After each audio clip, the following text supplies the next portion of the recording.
Let's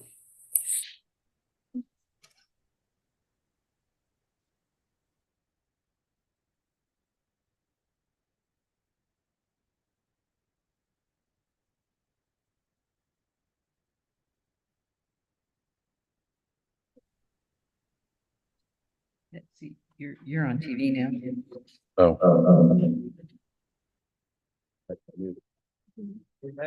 Oh, you can't. Yes. Yeah,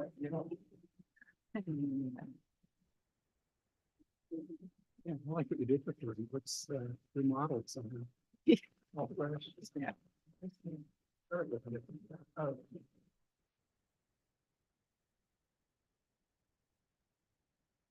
System knowledge and integration. No, but I want to talk to him. No. None of this matters for, None of this for the matters. meeting. All this is the video. If your microphone goes off, Different, mine was little dots and this. Okay, good evening and welcome to the special study session for the Ellensburg City Council. And the topic of conversation today is a legislative update. Go to the city manager. Wonderful. Good evening, council. Heidi Behrens-Cernaway, your city manager. We have guests this evening and I'll introduce them in just a minute. So this is an opportunity for you all to have a little update of what's going on in Olympia and some of the work that we've been doing with our lobbyists. Just as a reminder, for the last 3 years, we've actually adopted a legislative agenda or a set of legislative priorities. As we know, cities can only do what the state allows us to do and authorizes us to do. So policy developed at the state level definitely has impacts at the local level. And we've seen that with a number of policies over the last few years.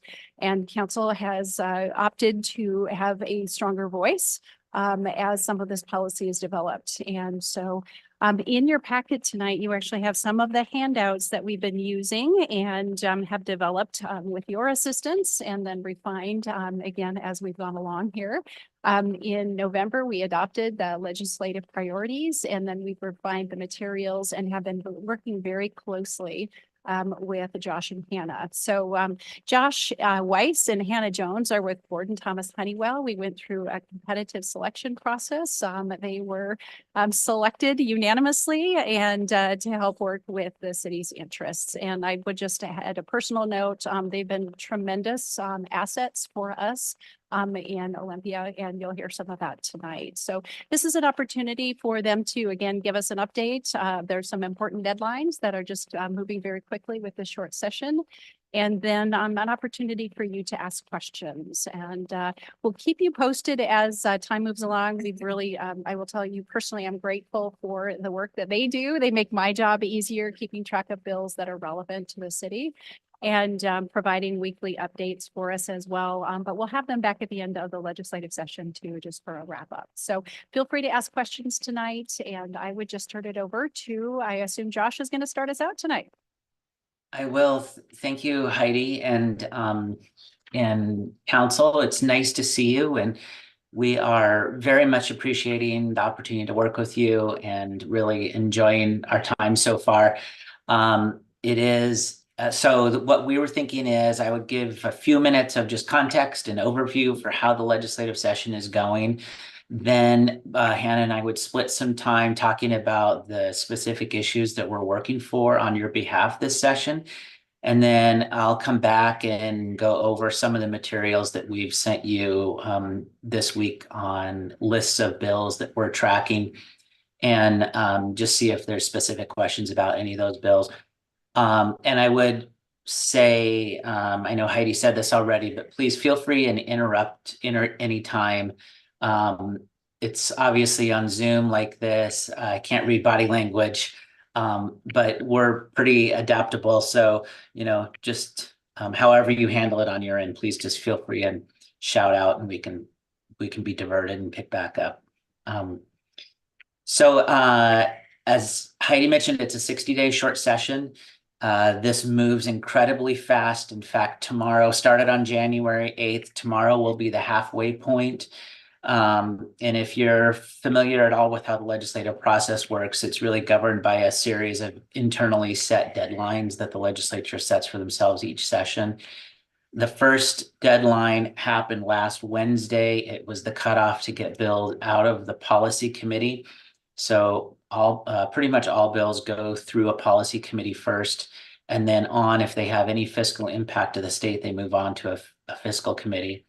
In the Senate, there's only two fiscal committees, the Transportation Committee and the Ways and Means Committee. In the House, the Ways and Means Committee work is split up between appropriations and capital budget and the Finance Committee, so three committees. And then they also have a Transportation Committee. So last Wednesday was the deadline to get bills out of Policy Committee, and actually midnight tonight is the deadline to get bills out of Fiscal Committee.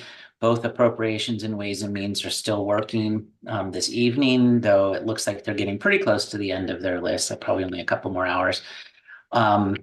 And the next deadline will be on February 13th, so just a little bit over a week to get bills off of the floor of the House of Origin. So House bills need to be voted out of the House, and Senate bills need to be voted out of the Senate, and then they are heard in the opposite chamber, and the deadlines get even shorter. And really, the system, the entire legislative process is designed to make it difficult to pass bills. At each of these stages, you get filtered down just less and less bills at each cutoff. So that's always nice for us when there's just less things to worry about and less bills floating around out there.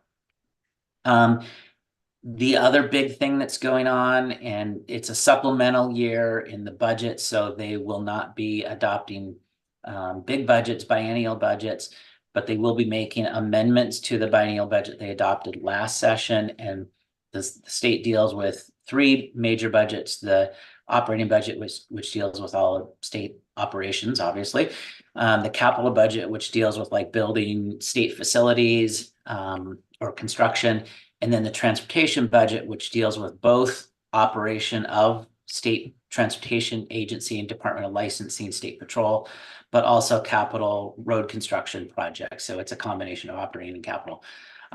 So those, we expect to see proposed budgets from the House and the Senate probably around the week of the 19th. We have been hearing from legislators that they are making very good progress negotiating amongst themselves, amongst House minority and majority party, but between also House and Senate, and which is good in a short session. They don't have very much time.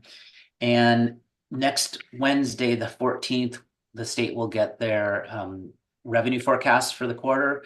That will give them the last piece of information that they need to finish all those budgets. So we expect to see proposals, like I said, the week of the 19th, we're expecting. And just a little bit, if you may not know the way the budget process works, the governor proposes a budget in December of each year. That is then picked up by the legislature. The House will develop a proposal. The Senate will develop their own proposal. They release those respectively. And then once those proposals, two legislative proposals are out, then the chambers start to negotiate with each other until they get to a final legislative budget that goes over to the governor, and the governor then has the opportunity to veto out any sections that he, or the entire bill. I'm not sure that's ever happened, but usually vetoes out individual sections. So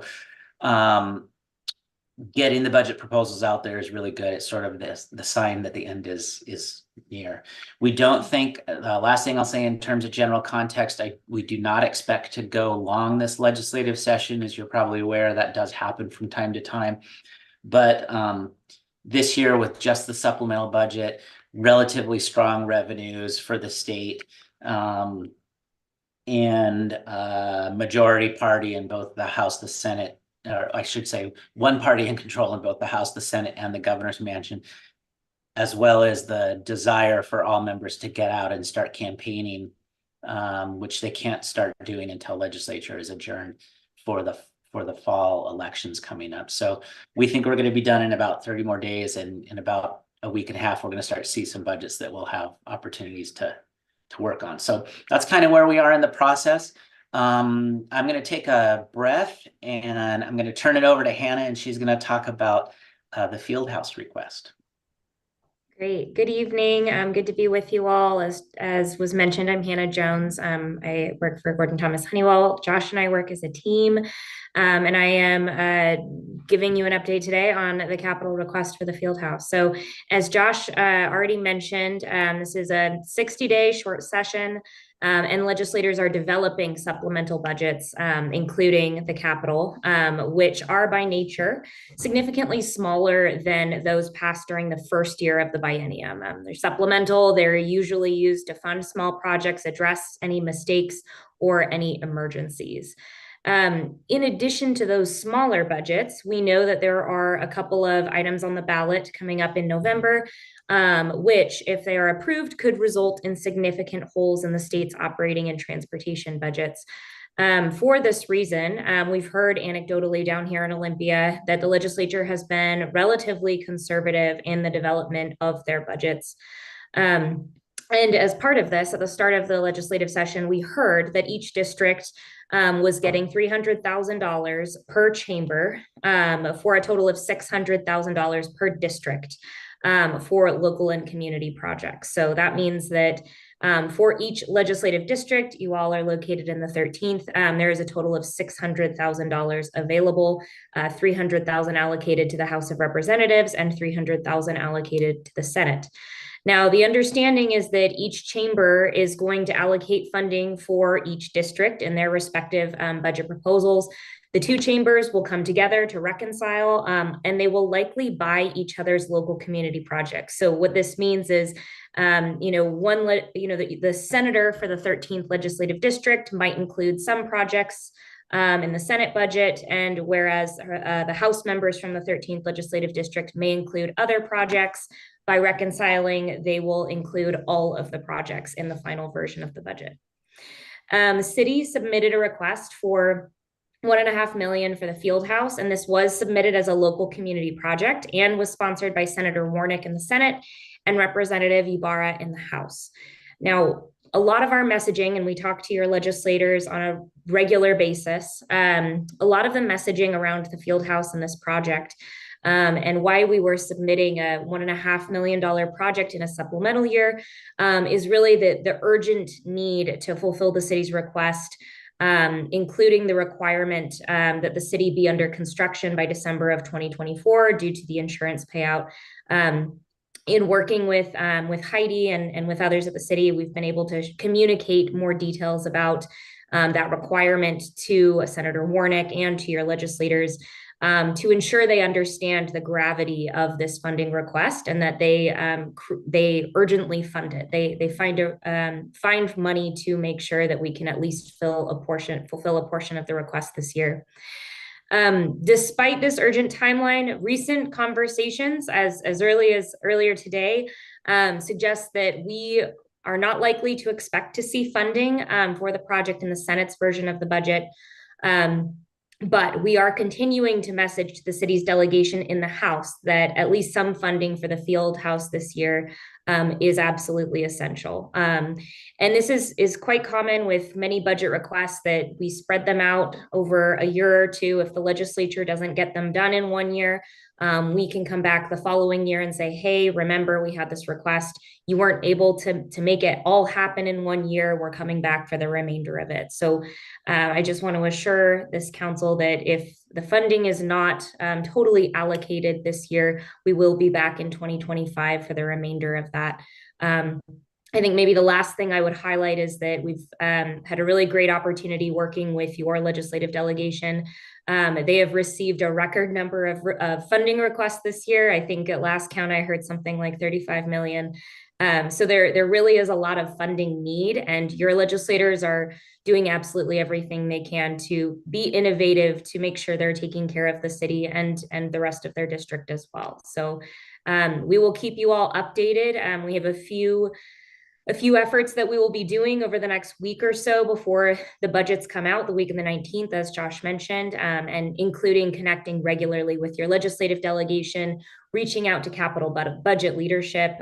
We actually have met with capital budget writers to make them aware of this request this session. So we're letting everyone know about the importance of this project to the community and the urgent timeline that goes with it. With that, if there are any questions, otherwise I'll turn it back to Josh.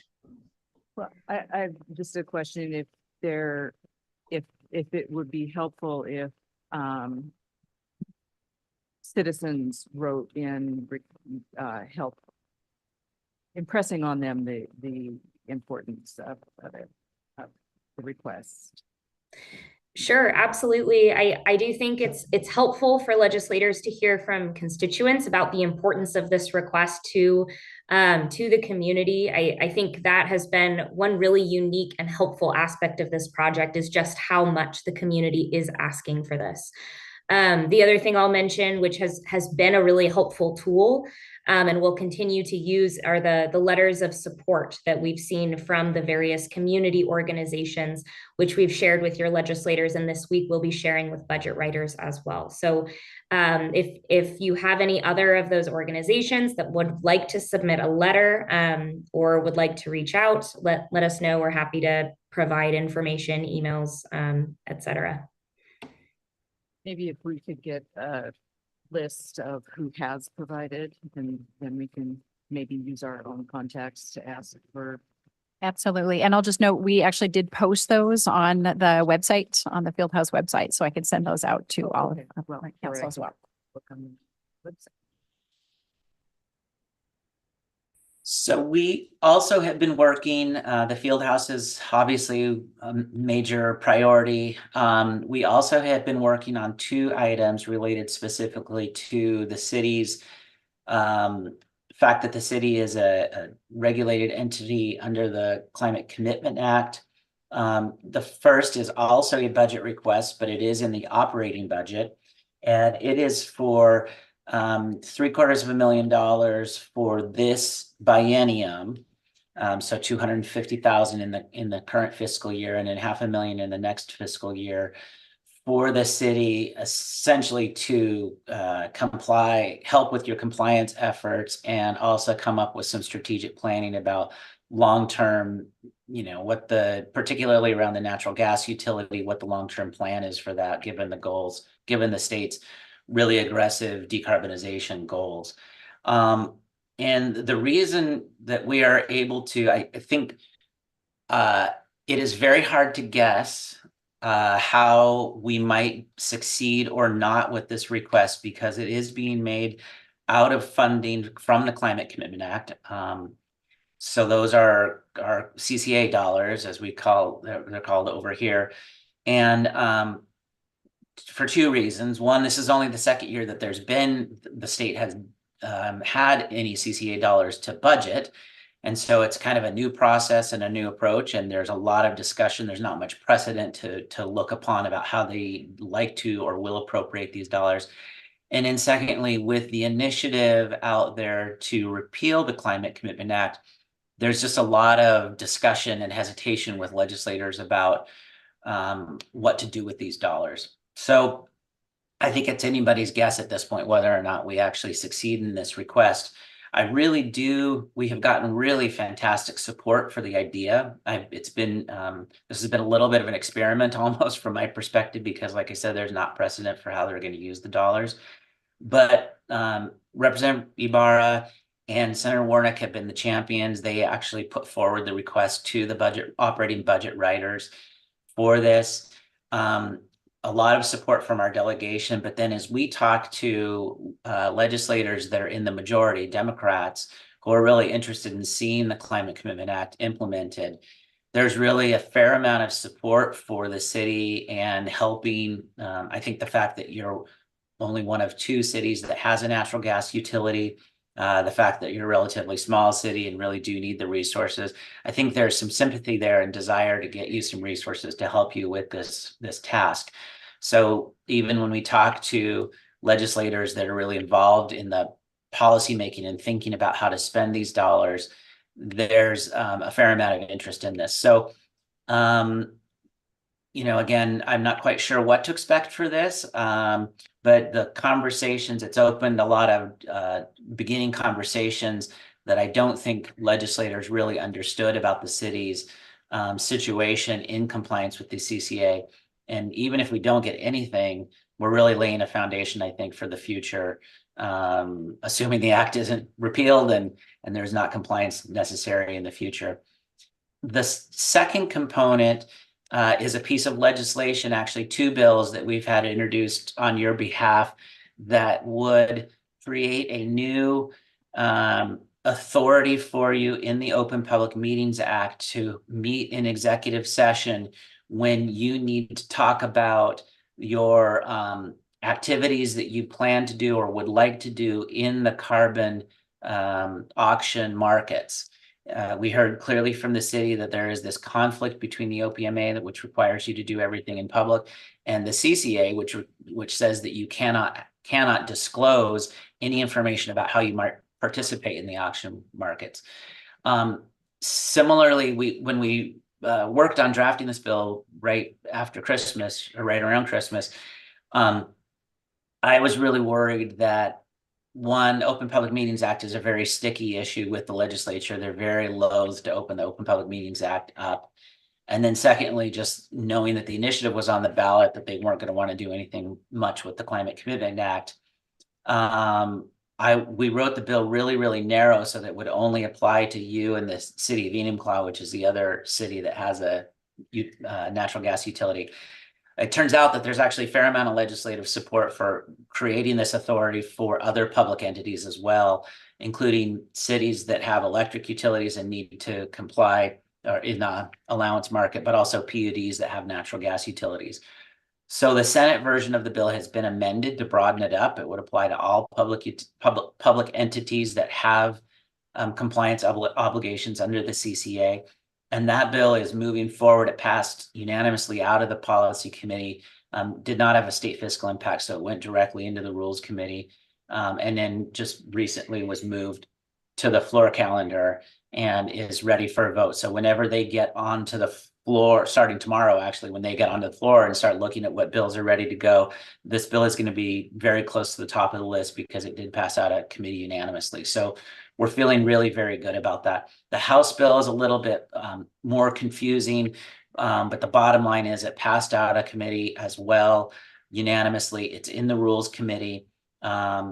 And, you know, we've talked to legislators about the need to pass one of these vehicles, if not the broader Senate version of the bill. So those are chugging along very nicely and feeling very good about how that's moving along.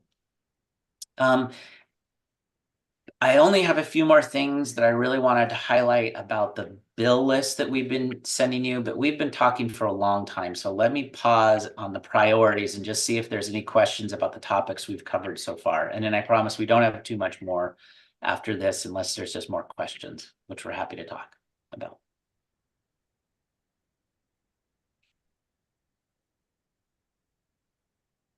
Okay, we're gonna Things that aren't on our list, so.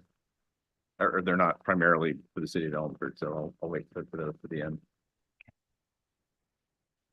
Okay, so we have been providing, and I know Heidi's been sharing with you our weekly reports. Along with those weekly reports, we usually send a list of bills, and we really try to give you a relatively full menu of the bills that are out there that deal with city business.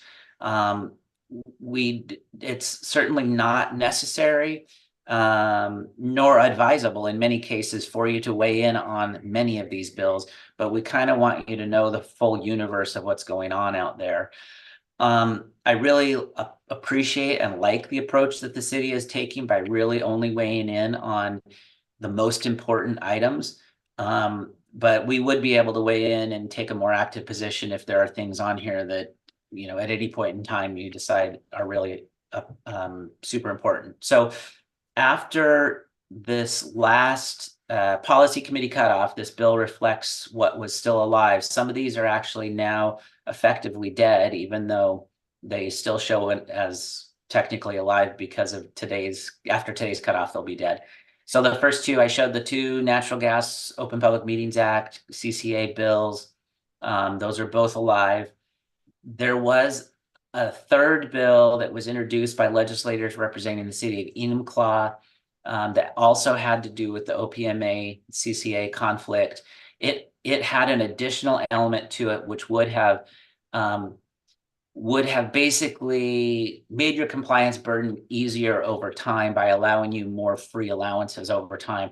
That was a non-starter issue for the majority. And so as a result, this bill died in the policy committee. If you're looking at the list or look at the list later, there's then a whole list of a couple pages of bills that are under the column or under the category called monitoring. Those are just for your information. I only included bills that are still alive there. This list will get shorter after today. So we're happy to talk about any of those. I kind of just wanted to give you some context for the list that we've been providing. And with that, I think that's pretty much what we wanted to cover, but we're really happy to answer questions for as long as you would like. Do you have any questions, or does anybody see anything that might require a little bit more focus to the attention on the list? I guess I have a question to, well, they're looking through their list.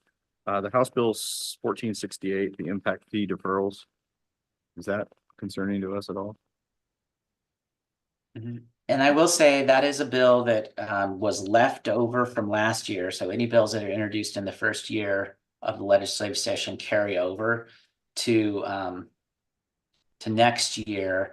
This what was moved along last session. It never got out of the House. This year, all they've done is placed it on the floor calendar. So the House may be looking at taking action on it.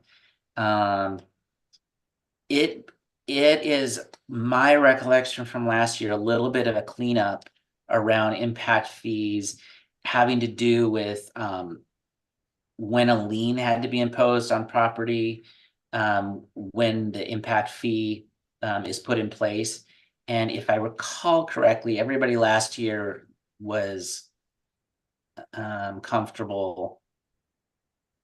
Yeah, there was opposition from some school districts, but there was not opposition from any local governments. So it's not a concern right now, but I would certainly welcome, any other input on any of these bills, frankly, if we're missing something. The one that's about local election representation. That one gives you authority to do ranked choice voting. So that's House Bill 2250. I want to make sure that is the one you're talking about. Yes. Yes, okay. Because there's a couple of others that are kind of similarly titled. Yeah, it gives you the authority to have ranked choice voting.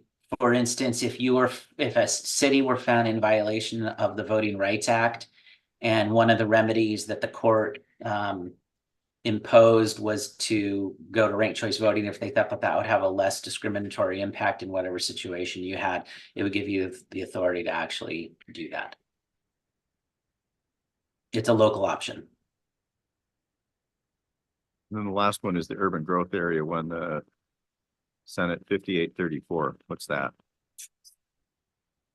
This bill gives you a little bit more flexibility when you might, let's say you're not growing as fast in one area of your UGA that you anticipated growing, but you are growing faster in another area. So maybe you need to shrink your UGA in one area, but expand it in another. And the whole idea is that you would have no net gain in total land area. And then there was an amendment provided as well that said you also can't have an impact on designated ag lands, natural resource lands, or critical areas. Thank you. Mhm. Is that anything?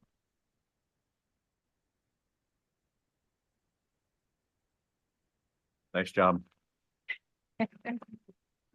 If there's no other questions, I will just say, I know Mayor and Heidi and Buddy are coming over next, the week of the 14th, next week to meet with legislators. We're really looking forward to that. And we just have appreciated so much the input and the help that they've given us as we've, particularly, I will say personally, on some of the CCA issues, trying to understand the situation and testifying on the OPMA. Did a great job testifying on that bill 2 times so far. So we very much appreciate all the help from the city. Hey, do you guys represent anybody who's involved in this House Bill 2330, the aerial firefighting. Yes, I work with the Benton and Yakima counties. They both supported this bill. And had commissioners that weighed in support of it.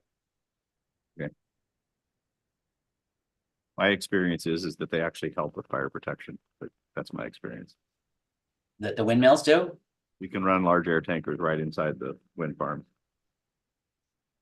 Interesting. So I think you covered it in your narrative, but does the legislature thinking that they might offer a substitute bill for the initiative to the voters? That's a great question, Hannah smiling. This is one of the great debates of this legislative session. I think the feeling at this point is that they will not. There is a piece of legislation that has to do with linkage of our carbon markets with California and Quebec. I felt like it was, yeah, it's Senate Bill 6058 and House Bill 2201. And this bill makes some pretty significant amendments to the CCA itself. They would like to pass this bill, but there was concern that it would be considered an alternative by the Secretary of State and would have to go on the ballot side by side with the initiative. So there's actually language in the linkage bills that says if the initiative passes, then the linkage bills are null and void. So they're trying to get around that idea of an alternative to the initiative going on the ballot as well. If that didn't make sense, I am happy to backtrack and talk about the options the legislature has with the initiatives, but I don't want to waste your time either. I think that actually is a good idea because I think that would be helpful for some folks. Sure, yeah, happy to do it. So, yeah, there's 6 initiatives that have qualified for the ballot. They gathered enough signatures that the Secretary of State certified that they should go in front of the legislature. They are initiatives to the legislature. So when the legislature has an initiative like this, they have 3 options. One is they essentially the initiatives are converted over into bill format. So they are now in front of the legislature just like any other bill. They could move on that bill and pass it, in which case it would be enacted as law, assuming the governor signed it. And they could not do anything, in which case the initiative will go to the ballot this fall and the voters would have an opportunity to vote on the initiative as presented. Or the legislature can come up with an alternative that would go on the ballot alongside the original initiative language, and the voters could decide on which, if either, they want to approve. So the question was whether or not they were going to do any alternatives. And I think the thinking at this point is that they will not do any alternatives, nor hear or move forward any of the bills that now enact the initiatives that have been certified. That makes sense. Thank you.